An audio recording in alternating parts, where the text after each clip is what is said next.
एक बार की बात है, एक गरीब विधवा और उसका बेटा जैक रहते थे। एक दिन जैक की माँ ने उसे अपनी इकलौती गाय बेचने को कहा। जैक बाजार गया और रास्ते में उसे एक आदमी मिला जो उसकी गाय खरीदना चाहता था। जैक ने पूछा, तुम मुझे मेरी गाय के बदले में क्या दोगे? उस आदमी ने उत्तर दिया, मैं तुम्हें 5 जादू की फलियाँ दूंगा। जैक ने जादू की फलियाँ लीं और उस आदमी को गाय दे दी। लेकिन जब वह घर पहुँचा तो जैक की माँ गुस्से में थी। उसने कहा, अरे मूर्ख, उसने तुम्हारी गाय ले ली और तुम्हें कुछ फलियाँ ही दी। उसने सेम को खिड़की से बाहर फेंक दिया। जैक बहुत उदास था और बिना खाना खाए ही सो गया। अगले दिन जब वह सुबह उठा तो उसने देखा खिड़की के बाहर कि उसकी जादू की फलियों से एक बड़ा बीनस्टॉक उग आया है।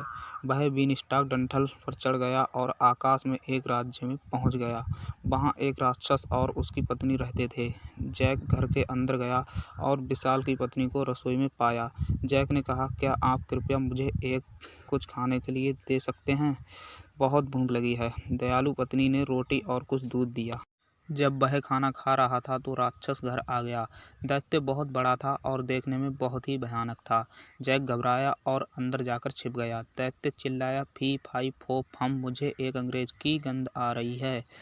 वह जीवित रहे या वह मर गया, मैं अपनी रोटी बनाने के लिए उसकी हड्डियां पीसूंगा। पत्नी ने कहा, यहाँ कोई लड़का नहीं है। तो उस राक्षस ने अपना खाना खाया और फिर अपने कमरे में चला गया।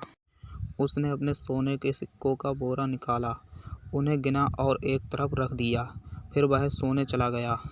रात में जैक अपने छिपने की जगह से बाहर निकला, सोने के सिक्कों की एक बोरी ली और बीनस्टॉक पर चढ़ गया।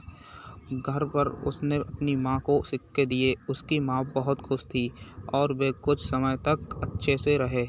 बीनस्टॉक पर चढ़ गया और फिर से राक्षस के घर गया।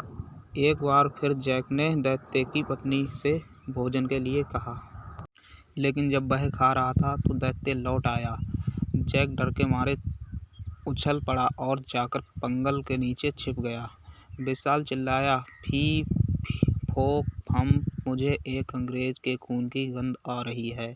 वह जीवित रहे या मर गया, मैं अपनी रोटी बनाने के लिए उसकी हड्डियां पीसूंगा। पत्नी ने कहा, यहाँ कोई लड़का नहीं है। विशाल ने खाना खाया और अपने कमरे में चला गया। वहां उन्होंने एक मुर्गी निकाली। वह चिल्लाया और मुर्गी ने सोने का अंडा दिया। जब विशाल सो गया, जैक मुर्गी को ले गया, बीनस्टॉक पर चढ़ गया। जैक की माँ उससे बहुत खुश थी। कुछ दिनों के बाद जैक एक बार फिर सेम के डंठल पर चढ़ गया और दानव के महल में चला गया। तीसरी बार जैक दानव की पत्नी से मिला था, कुछ खाने के लिए कहा। एक बार फिर दैत्य की पत्नी ने उसे रोटी और दूध दिया। लेकिन जब जैक खा रहा था, विशाल घर आ गया। फी फा फम, मुझे एक अंग्रेज की खून की गंध आ रही है।